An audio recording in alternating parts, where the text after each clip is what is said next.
I pledge allegiance to the flag of the United States of America and to the republic for which it stands, one nation, under God, indivisible, with liberty and justice for all. Ryan, would you pray for us? Sure.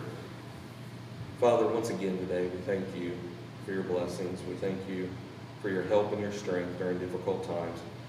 Pray, God, that you would continue to bless our county, bless our citizens. Lord, that you continue to provide wisdom and strength. This morning, our hearts go out to our first responders, those that are working right now to clear our streets. We pray for our law enforcement, for our frontline workers. We pray for all of them, for stamina, for strength, for safety. We pray that you would just continue to help us and give us wisdom to do the work of the people, and that you would continue to bless this great county. We ask it all in the name of Jesus, and everybody said, Amen. Amen. All right, good morning, good morning. Good morning. Commissioner Coleman will be joining us eventually. She's dealing with what so many people are dealing with today, and that's the weather. But thank you to those who are out there and clearing the roads and keeping us safe at the early hours of the morning, late hours of night, so thank you so much.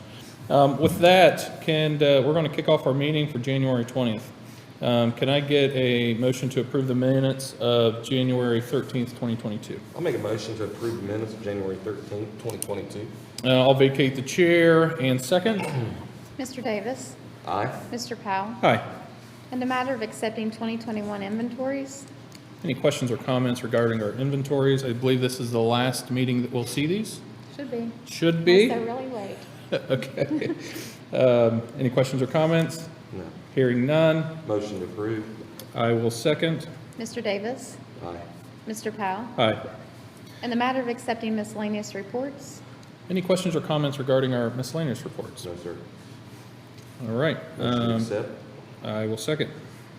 Mr. Davis. Aye. Mr. Powell. Aye. In the matter of requests for appropriation transfer funds, Any comments or questions? Hearing none, Motion to approve. and I will second. Mr. Davis. Aye. Mr. Powell. Aye. In the matter of resolution establishing a fund for the ARPA Revenue Loss Fund, This is just establishing a line item, a fund for ARPA revenue loss. There's been some changes to the final rule of the ARPA recovery money, where we can claim so much money towards revenue loss. This is just setting up that account for when we, and should we agree to go in that direction.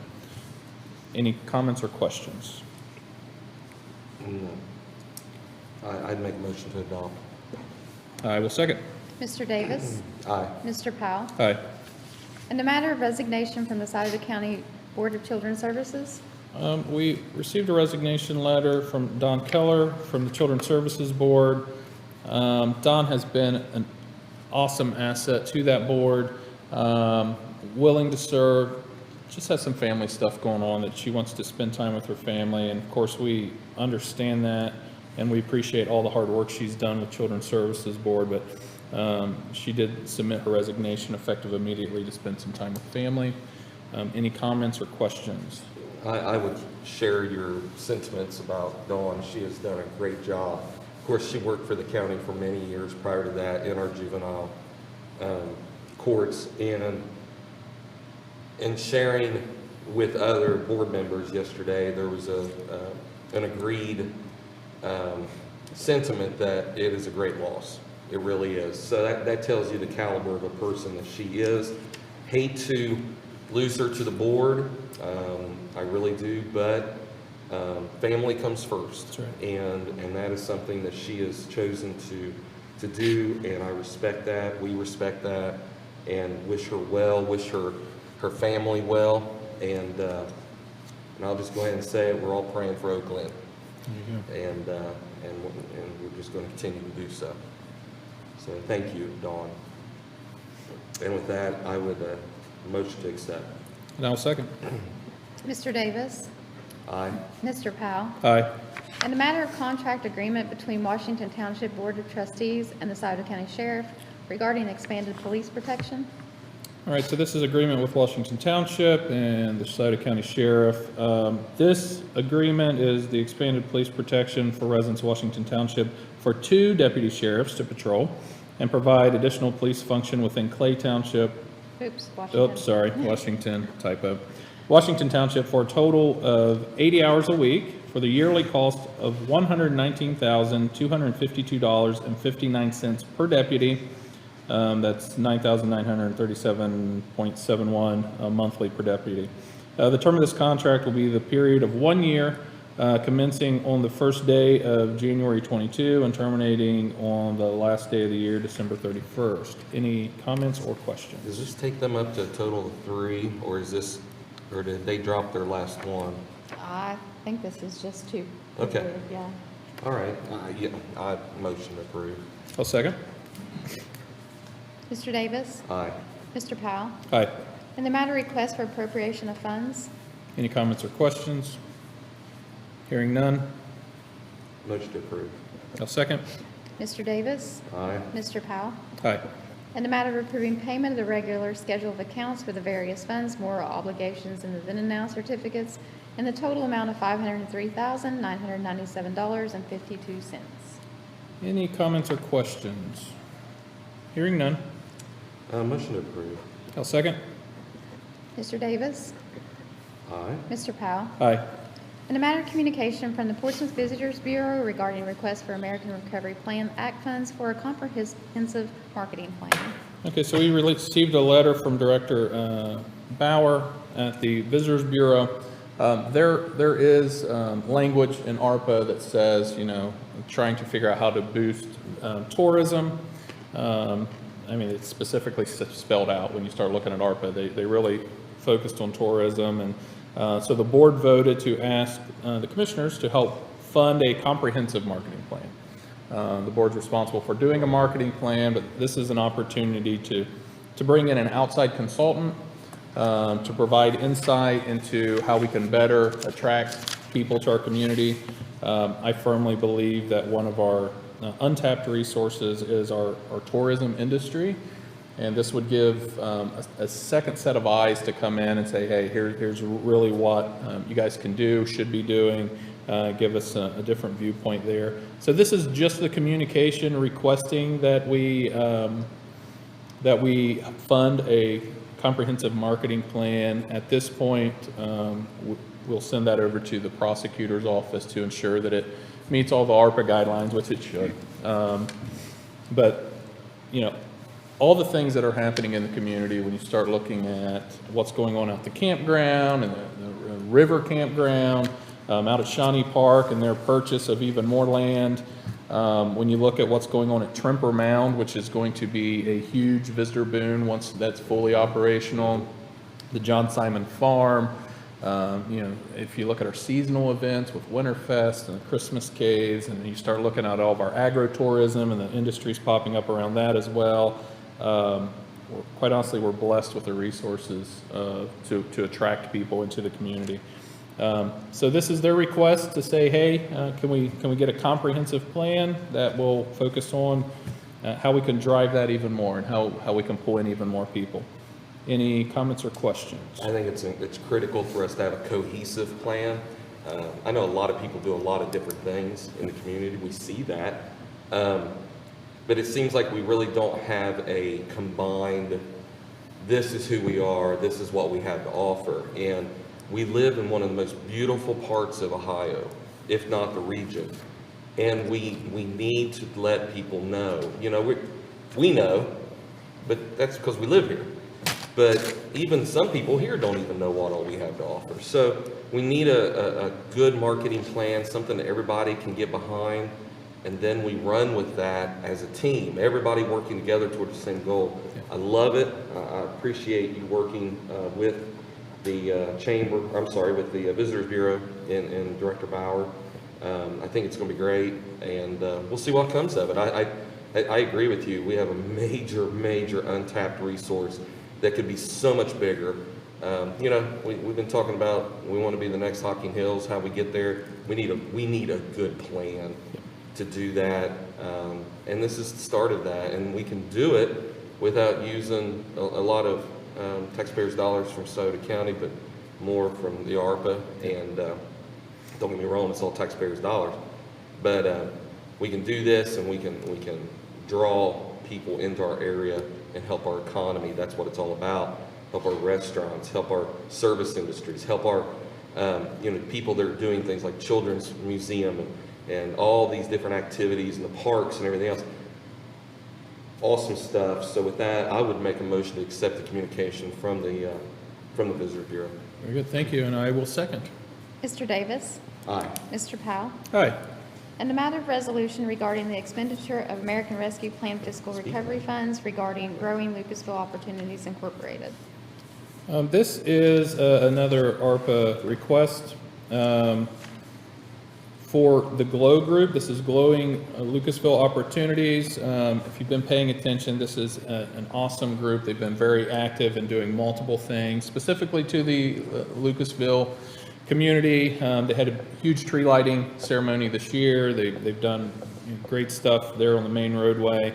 And their goal and their focus is to have they call it a park. I'm going to go more and say that it's more of an entertainment venue, because when they're looking at it, it is this park on the hillside there close to the township hall, but they're also looking at an amphitheater, which we really don't have that feature. If you start looking around the county, I guess we have at Tracy Park, but like an amphitheater that can be utilized for many different things. So they've requested, they've done a good job at raising money, but they've requested that we help with this as well. When you start looking out in that side of the county, I think there's a need when you start looking at outdoor recreation space, park space, and through ARPA, we're able to provide funds to them because part of ARPA is encouraging people to get outside and distance in a safe manner where COVID's harder to be transmissible.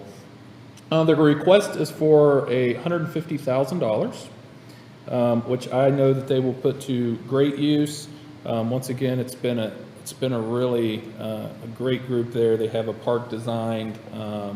They've shared this with us months ago, but now it sits in front of us for consideration. Any comments or questions, Commissioner Davis? I think it's a great project. I appreciate the homegrown aspect of it, that they have formed their own group and are soliciting funds to build something. And there have been others throw in on this. It's definitely going to be a community project. I would recommend, if you're a company out there, an establishment of any kind, even a nonprofit, and you could help with this project in some way, reach out to us. We'll connect you with them, or if you have an inroads to connect with them directly, please do. But this is, once again, what we've been talking about, Chairman, is we need more recreational opportunities, lifestyle venues for people to go out and enjoy themselves, things to do after work, things to do on the weekends. And yes, Lucasville was very much underserved. They don't have a large park. These folks have put in a lot of effort. These volunteers have put in a lot of effort. Lucasville's up and coming. There's good things happening. And there's a lot of people working hard in that community to put themselves on the map in a big way. This will help. And I saw where the trustees voted at their last meeting to support. Now, I don't know how much financially, or if they're doing that, or if this is more of a resolution saying we're behind you 100%. I don't know. But that, when I saw that, I thought, man, that's great, that everybody's getting on board. So with that, and I won't opine any longer, but motion to adopt. I think it's a wonderful thing, and let's go forward. And I'll just add, it's a great example of a public-private partnership. You have the township willing to give them the land because it is township land. Of course, all of the private individuals that created this nonprofit, business leaders out in that community, and just highlights of what they're doing. Amphitheater, which I think is awesome. A big shelter house, over a mile walking trail yeah. that goes through the woods, because they're really utilizing the topography out there for this park. It's going to be unlike nature trail. Nature trail, yeah. So it's very unlike any park that we have in the county, which makes it even more appealing. But that's just the highlights there, but we have a motion, and I will gladly second. Mr. Davis. Aye. Mr. Powell. Aye. And that is all on the agenda. All right, Commissioner Davis, do you have, do we want to ask for questions on the agenda? Any questions? Yeah, yelp, okay. All right, Mark Craycraft, will you be replacing the vacant chair on the Children's Services Board? Yeah, so we're gonna have to definitely consider that. If somebody is interested, please send a letter of interest, resume, whatever it is, please send that to our office to consider. It's definitely a board that has a lot of things to tackle, so whoever gets appointed is going to have to be ready to work and to work fast. We've been talking about this the past couple of weeks with the financial situation we're seeing there at Children's Service Board, so, you know, it's not just a seat to hold, it's somebody's gonna have to get in and they have to be ready to work, because it's gonna be a big lift, and I know we have great people already on that board and people in the community that want to serve, but if you're interested, you can email any of us, you can email the office, and mail something in for us to consider. But thank you for that, Mark.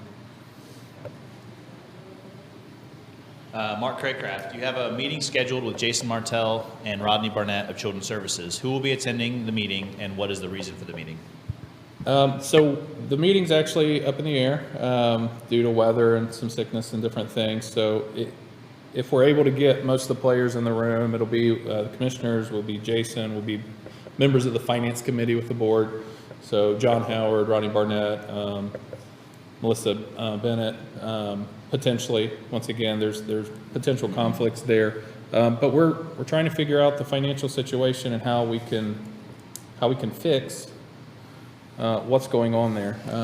And let's be clear, nobody could plan for what we're dealing with Children's Services. You know, this isn't the board's fault. This isn't the agency's fault when you start looking at the finances. When you almost double the amount of kids in, 2 years? Yeah. It's overwhelming for anybody. But now we have to face this deficit. We keep hearing, you know, we already know we're $580,000 of outstanding invoices we haven't paid yet. But when we start projecting out for the rest of the year, that's when it starts getting even more concerning. So we're going to be talking about how we can be more efficient. I mean, really the only two options is how we can be more efficient or how we can raise funds. That's where we're at. And we're looking at all options. All options are on the table. But yeah, that's kind of what we're going to be hashing out at noon. Chris Belford, he says outside consultant for tourism, but I think what he's asking is, why are we getting an outside consultant for tourism?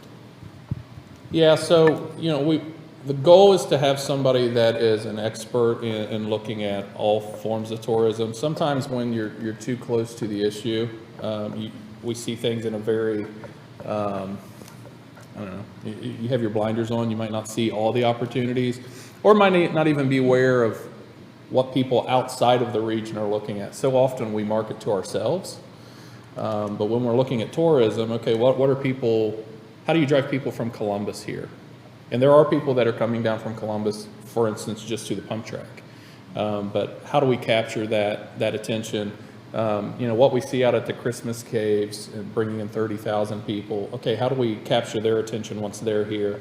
The goal is to have this person that has no bias, no agenda, truly saying how do we market the community versus how do we market this organization or this part of the city or this part of the county.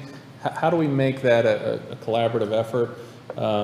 So that would be the goal, is why you'd bring in an outside consultant, because it's fresh eyes. And sometimes if you're too close to the issue, you might really miss the opportunity.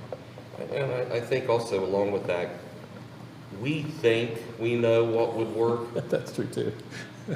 but we may be so off the mark because, you know, typically a travel tourism consultant is going to come in and they're going to know what works and what doesn't work. And that's the big one. So with limited funding dollars, you don't want to waste time working on something that isn't going to work.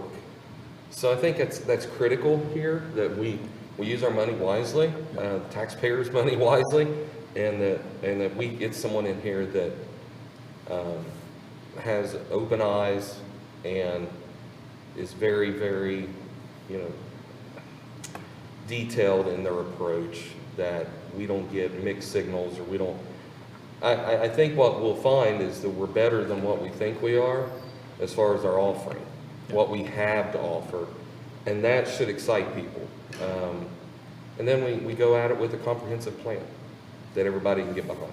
So unfortunately, some studies are a waste of time. I know that.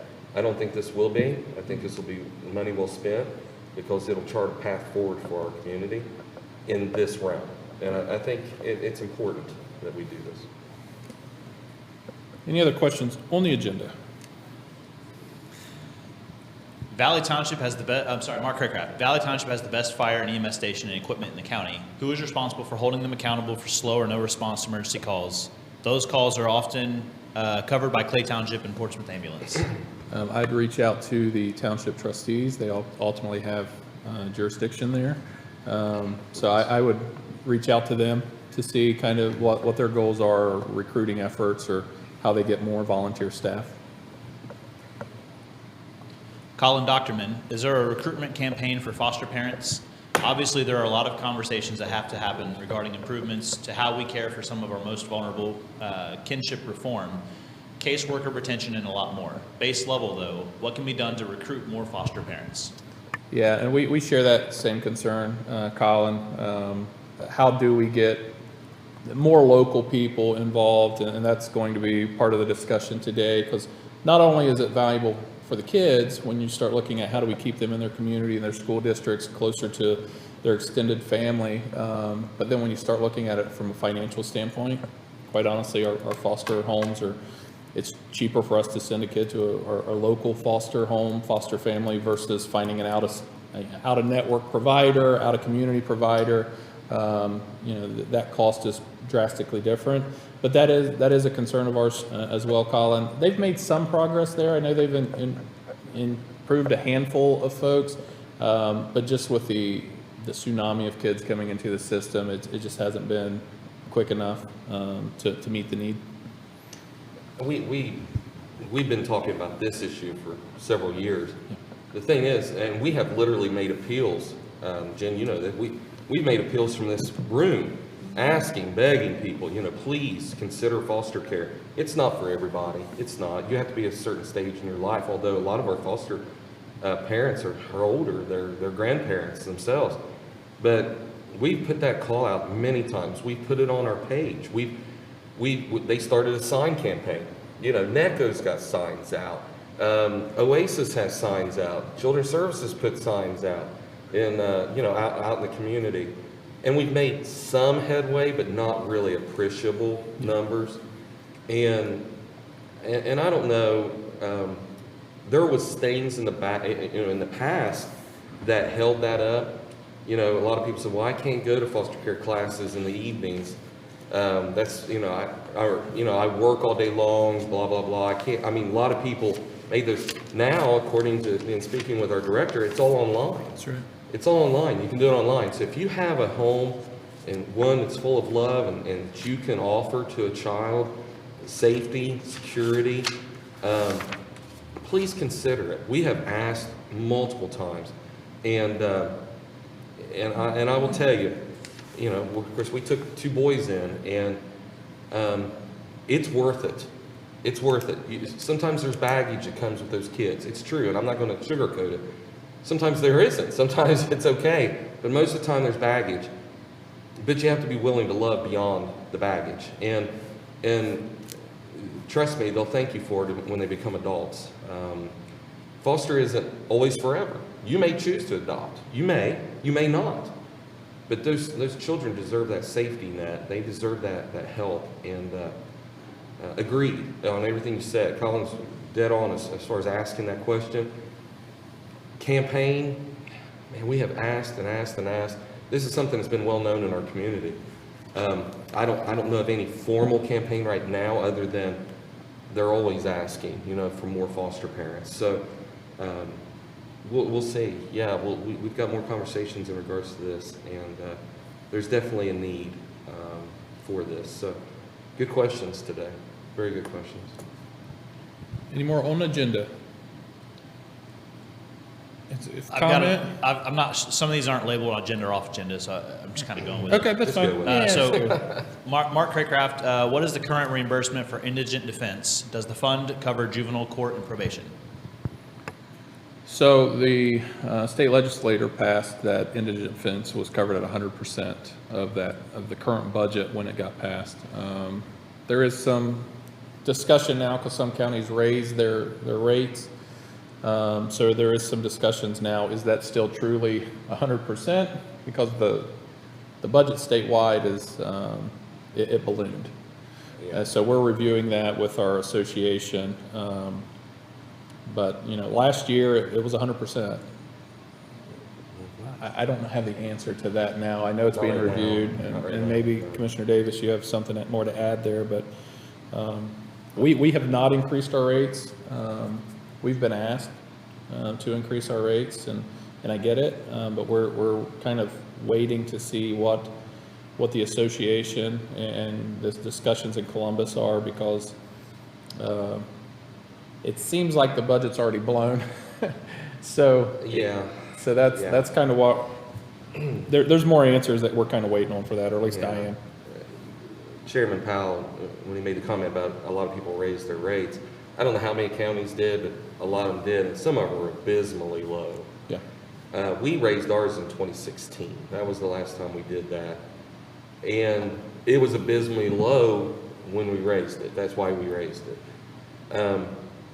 So we're looking at it. We did receive correspondence from our local judges asking us to raise our rates considerably. We have not answered that request yet because we are in limbo. The association made us aware, the commissioners aware, County Commissioner Association made us aware that several counties jumped on that bandwagon right off the bat and raised them, knowing that it would be paid 100%. The last number I heard was that now we're like 40 million in the red in that account Across the state. across the state. Yeah, not us. we're fine. But 40 million at the state level. Now, that is a number that was thrown out. I don't know where it is now. But there was great discussion about that, because when you fund that, that means the legislature has to look at this coming budget and go, wait a minute, do we want to fund at 40 million? The other question that has been arisen is, if we're spending all this money, shouldn't we be running it? Public Defender's Office, should they not be running this? And right now, there's local control and there's state control. In my mind, because of the way the Constitution is written, and Mark, you can look this up, really, the county commissioners at the local level should not be responsible for setting rates for public defenders. It shouldn't be, because the state shall provide adequate defense. And again, I say that again, and you've heard that a million times in this room. So should that not be, that rate be set by the state? They budget that number and keep it out of the hands, or keep it out of the control of the county commissioners, because really we're stuck in the middle on this thing. I would feel better about that if they did that, and that it'd be a fair rate and one that keeps up with cost of living and things like that, and I'm sure the legislature would make sure that happens. But right now, it's a free-for-all, and all counties are doing different things, and right now, that makes it hard. That makes it very hard on us. So there's a thought process out there in regards to giving it to the state. Let them set those rates. Keep local control for judges appointing indigent defense. Yeah. Yes, because it's going to be local lawyers anyways. You're not going to bring somebody down from Columbus to represent somebody unless it's a major criminal case that for some reason the prosecutor says, or not the prosecutor, but whoever it is, doesn't want to defend somebody locally. They need to find a big attorney. Who knows? I mean, so far that hasn't happened as far as I know. So that's judicial world, and we'll see what happens. We probably will be hearing more about that tomorrow, Mark. I have a meeting in Columbus, and we'll see what they have to say. I'm sure we're going to hear an update tomorrow. So thanks. That's another good question. Mark Craycraft. On the agenda, how much are they wanting the county to spend on marketing tourism? Do they not have a budget? There wasn't a request there. Basically, what we'll need to do, first, we have to go through the prosecutor's office to approve this as a ARPA-related fund. I'm 99% sure that it is, but we still have to do our checks and balances there. But then also, we'll have to do requests for proposals. Because, I mean, it could vary widely, and then we'll have to review that information and make an informed decision. But right now, there's not a dollar amount tied to that yet. Chris Belford, a recent online poll showed support for a children's home. Has this been discussed, and would the board be supportive of this, even if the county must fund it through, or fund it alone? So we've had this conversation multiple times. The cost of a children's home is quite honestly astronomical. Now, if the citizens of Sauter County wanted to raise a large levy and pay for a home and the operation expense, that's one thing. The other piece of that puzzle is getting the state of Ohio to agree that a children's home is the way to go. They are not in favor of children's homes. They have studies that show results for those children aren't as good as if they were in more of a foster residential setting. But I understand the concern and how do we get a children's home. The closest one here is Adams County. They've been grandfathered in. It's my understanding that if they close the doors tomorrow, that the state would not approve them to open them again. So that's kind of the rock and the hard place. The other thing to consider is when you're talking a children's home, okay, well, how big? Because we have almost 400 kids.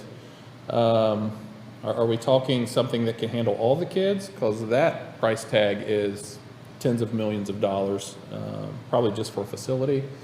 Are we talking about a subset of those kids?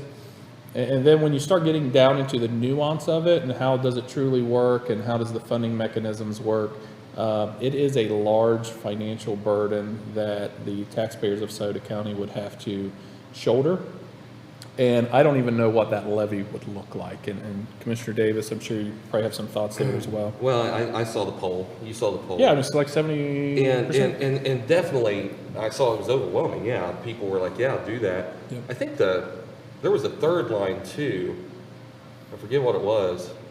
I thought the poll was, and Mark, maybe you can correct us, I thought the poll was mostly, would you support a levy? I don't know that it was Yeah. connected specifically Yeah. to a children's home, but Here's everything you said, spot on. On the levy, what you're talking about there, maybe the poll should have read like this. Would you accept an assessment on your property, a levy on your property as a property owner? See, that's important too. Property owners, you know, everybody wants to say, yeah, let's vote it. But are you a property owner, number one? And number two, would you accept an assessment of $100 per $100,000 valuation on your property to build a facility? And would you be willing, as a property owner, to accept another $30 for operations of said children's home in the future? And see what the response is. Maybe that's the way to go about this. It would be significant. A facility is going to cost you between 10 and 11 million. Operating costs around 2 to 3 million per year. You're talking about real dollars at that point. And when you have individuals on fixed incomes and things like that, then it becomes difficult to support that. We also have some other levies out there that are they're up there in value. They really are. You know, our DD levy is up there. Look, we take care of a very vulnerable population there. And the voters of Sauter County voted on that and supported that. The children's levy is much less than what the DD levy is, but yet serves equally a very vulnerable population. These are food for thought. These are conversations we need to have as a community as to what kind of community we are and how we want to properly spend the tax dollars of the citizens of this county. And that's where we're looking at everything. We are. It would be great to build a children's home. It'd be wonderful to do that. But for all the reasons that were aforementioned, we don't have the support for it from the people that count. We have to be licensed. We can't just build a building and say, come on in. The judge can't do that. That doesn't work that way. It has to be licensed by the state of Ohio. The last time we checked, licensure is 18 months from the time that the building is built and for them to come in and inspect and everything else and give you licensure. They don't make it easy. They may make it impossible. So we understand, trust me. Right now, the best we're hoping for is an intake center, a transition house. Mr. Oliver on the board mentioned that at the last board meeting at CPS. That is something, and we've actually worked with him personally on some of that. That's what we're focused on right now. We're having trouble finding someone that's already licensed to to actually run that. If we were to supply the brick and mortar, we got to find someone that's licensed to do it in order for it to be a quick fix to help. But again, it's like throwing a small rock or a pebble into a giant pond. It wouldn't be able to house that many people and fulfill what the state wants. And they don't want a children's home. They have made that clear. So I think there's only like 4 in the state of Ohio It's not many. total.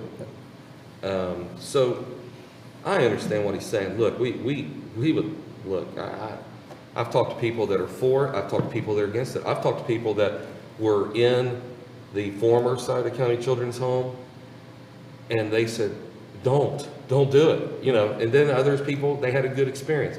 So we're split on this. A lot of people are, there's a lot of pros and cons.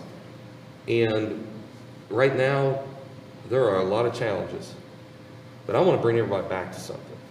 One of the reasons we have this challenge right now is because of the high use of opioids in our community. That problem is causing so many issues, and many of the kids that are in custody as a result of drug abuse, addiction in our community. You fix that problem, and a lot of this gets fixed too. And there's a lot of questions in regards on how to do that. But that's really what's happening here. And then I would urge other people to please. CPS is doing all that they can. We have 380, I think it was 381 or 382, last number. And our judge is doing his job getting these children out of harm's way. He is doing what he can to remove them from that element. That's why we are so overwhelmed right now with children. I can't fault him for that. I can't. And they're doing everything they can. They're overwhelmed. Our numbers are municipal numbers comparable to Cleveland, Ohio. And we keep on saying that, but we need people to understand. And please hear us when we say this. It is overwhelming what we're dealing with. So we are in a crisis situation, and it's not one that we asked for. It's not one that we asked for. It has been thrust upon us by society and the failure of society to take care of the kids. And that is something we have to work on more and more in our community. We have a fatherhood initiative. We have counselors. We have people that are doing all they can to help parents do a better, more sufficient job. So it's a tough thing. It really is. This is a tough battle that we're fighting, and one that we need the community to rally behind the people doing the work. At the same time, the accountability is fine. Hold us accountable. We'll do the hard work, but we've got to do it smart, and we have to do it within the confines of what they'll allow us to do. So I'll shut my mouth. But we'll move forward. Okay, is that it? No other questions? Any comments, Commissioner? No. Nothing new? All right, I have nothing either. It looks like we do have an executive session at 3 o'clock, so we would need to, Do you want to go ahead and do Bill? We can, Bill's here. since he's Yeah. here. You oh, have to wait till 10:30? No, we don't. You don't We have to wait till 10:30, do you? Do you just want to Come jump on right up, in? sir. Jump We have right our in. treasurer with us, The treasurer's Mr. here. Aug. And this is our Investment Advisory Board report. Yes, for the last quarter, actually, there's 2 quarters in there. It doesn't look like we held our third quarter meeting, I'm not sure why. Thank you. So we ended up the year at 142,841, which is below our goal of 150, but better than last year's 135. All the investments are held, as always, in FDIC insured CDs, both the Treasurer State and our portfolio at Raymond James. Federal Reserve stated they expected to raise rates in 2022 to combat inflation. Our average coupon for the past year was 0.971%, which we were at the worst of 0.03. So hopefully they'll raise the rates a little bit. It'll help our investments, and hopefully we can get a stronger economy and an end to this pandemic. So that's the second year I've said that. Well, keep saying it. I have another ORC required report. Fingers not working out. Yeah. It's just a report of the treasurer. About our fees and DTAC money, fees and jail freeze in it. I'm proud to say that our fees are greater than the general fund budget. So you guys are getting us for free. Is his mic not working? Oh, it fell. Did you just knock it off? So, I keep- Yeah, it's all right. Sorry, Ryan. I couldn't find you guys on Facebook. I couldn't find you guys this morning. I mean, talk to our IT guy. Huh? Okay. did you hear what he said? He said he couldn't find us on the. But we know people are seeing Yeah, us people are because asking us questions. They're asking questions. Okay. Sorry. Treasurer's fees were $258,181. Our general fund budget's $222. The DTAC receipts, which is a percentage of delinquent taxes that are collected, went from 120 last year to 131,850 this year. Our expenses went up as well a little bit, as 101 last year, 108.7 this year. We have an ending balance in the DTAC of $354,138.